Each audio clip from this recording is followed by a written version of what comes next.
తెలుగు చలనచిత్ర పరిశ్రమలో తనకంటూ ఒక ప్రత్యేక ముద్ర వేసుకున్న విలక్షణ నటుడు, నిర్మాత మరియు దర్శకుడు మన్నవ బాలయ్య.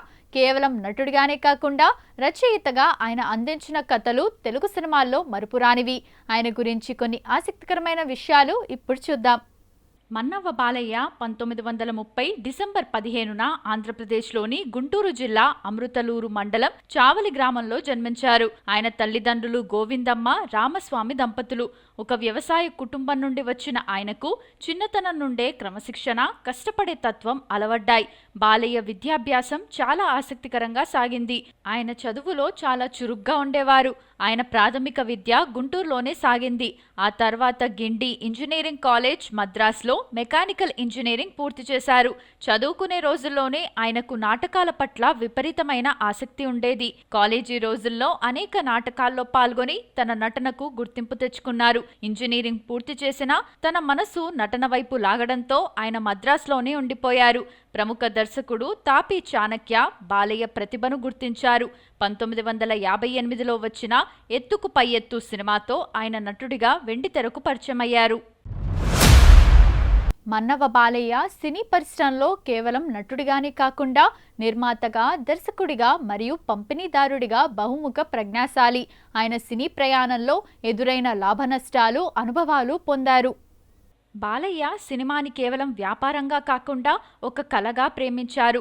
ఆయన అందుకున్న అతిపెద్ద లాభం గౌరవం మరియు గుర్తింపు. నటుడిగా కన్నా రచయితగా, నిర్మాతగా ఆయనకు గొప్ప పేరు వచ్చింది. ముఖ్యంగా ఆయన స్థాపించిన జ్యోతి చిత్ర బ్యానర్ అంటే ఒక బ్రాండ్ ఇమేజ్ ఉండేది. ఆయన నిర్మించిన సినిమాలు బాక్సాఫీస్ వద్ద విజయం సాధించటమే కాకుండా ప్రభుత్వ పురస్కారాలను కూడా అందుకున్నాయి. చెల్లెలి కాపురం చిత్రం ఉత్తమ చిత్రంగా బంగారు నంది అవార్డును గెలుచుకుంది. ఇది నిర్మాతగా ఆయనకు పెద్ద గౌరవం. ఏఎన్ఆర్, ఎన్టీఆర్ వంటి అగ్ర హీరోలతో కలిసి వందలాది సినిమాల్లో నటించడం ద్వారా ఆర్థికంగా స్థిరపడమే కాకుండా తెలుగు ప్రేక్షకుల గుండెల్లో సుస్థిర స్థానం సంపాదించుకున్నారు. సినిమా రంగంలో నిర్మాతగా మారడం అనేది కత్తి మీద సాము వంటిది. బాలయ్య కూడా కొన్ని ఒడిదుడుకులను ఎదుర్కొన్నారు. నిర్మాతగా రిస్క్ తీసుకున్నారు. మంచి సందేశాత్మక చిత్రాలు తీయాలనే తపనతో ఆయన కొన్ని ప్రయోగాత్మక చిత్రాలు చేశారు. అన్ని సినిమాలు ఆర్థికంగా లాభాలను అందించలేదు. కొన్ని చిత్రాలు ఆశించిన స్థాయిలో ఆడకపోవడంతో ఆర్థిక ఇబ్బందులు ఎదురయ్యాయి. అప్పట్లో పెద్ద హీరోల డేట్స్ దొరకటం, సినిమా నిర్మాణ వ్యయం పెరగటం వంటి కారణాల వల్ల కొన్ని సందర్భాల్లో నష్టాలను చవిచూడాల్సి వచ్చింది. నటుడిగా ఉంటే కేవలం నటనపైనే దృష్టి పెట్టొచ్చు. కానీ నిర్మాతగా మారినప్పుడు షూటింగ్ నిర్వహణ, పంపిణీ వంటి విషయాల్లో ఎంతో ఒత్తిడిని అనుభవించారు. బాలయ్య దృష్టిలో లాభం అంటే కేవలం డబ్బు మాత్రమే కాదు, ప్రేక్షకులు ఇచ్చే గౌరవం. ఆయన తన సంపాదనలో చాలా వరకు తిరిగి సినిమాలకే ఖర్చు చేశారు. ఒక ఇంజనీర్ అయ్యుండి కూడా సినిమా రంగంపై ఉన్న మక్కువతో ఎన్ని సవాళ్లు ఎదురైనా చివరి వరకు సినిమా ప్రపంచంలోనే కొనసాగారు. మన్నవ బాలయ్య వందలాది సినిమాల్లో నటించిన కొన్ని పాత్రలు ఆయన నటనలోని గాంభీర్యాన్ని, హుందాతనాన్ని చిరస్థాయిగా నిలబెట్టాయి. ఆయన పోషించిన పాత్రల్లో అత్యంత అద్భుతమైన, చిరస్మరణీయమైన పాత్రల గురించి ఇప్పుడు తెలుసుకుందాం. మల్లీశ్వరిలో తాతయ్య పాత్ర. నేటితరం ప్రేక్షకులకు బాలయ్య అనగానే గుర్తొచ్చేది మల్లీశ్వరి సినిమాలో కత్రినా కైఫ్ తాతయ్యగా ఆయన చేసిన పాత్ర.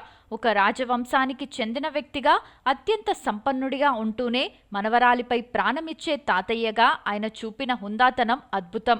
ఆయన డైలాగ్ డెలివరీ, ఆ గంభీరమైన ఆహార్యం ఈ సినిమాకు ఒక ప్రత్యేక కళను తెచ్చాయి. అన్నమయ్యలో నారదముని పాత్ర.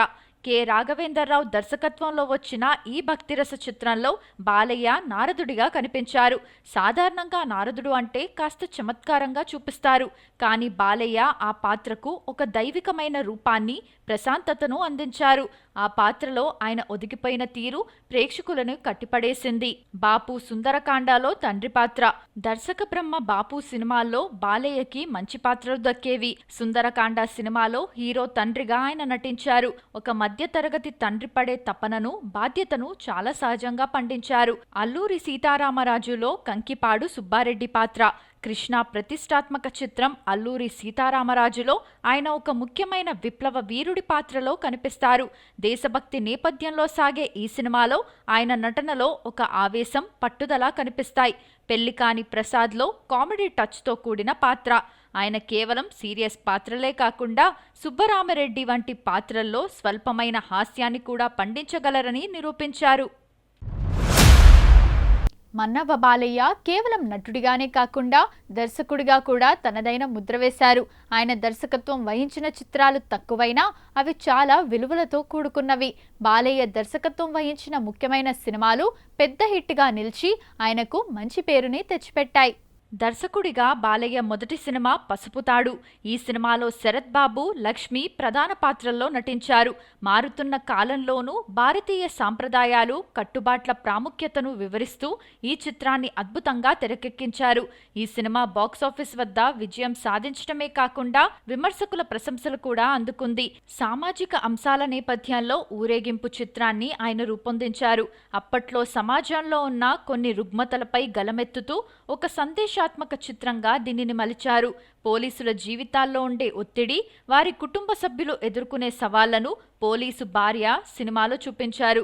ఈ చిత్రంలో వినోద్ కుమార్ మరియు రోజా నటించారు.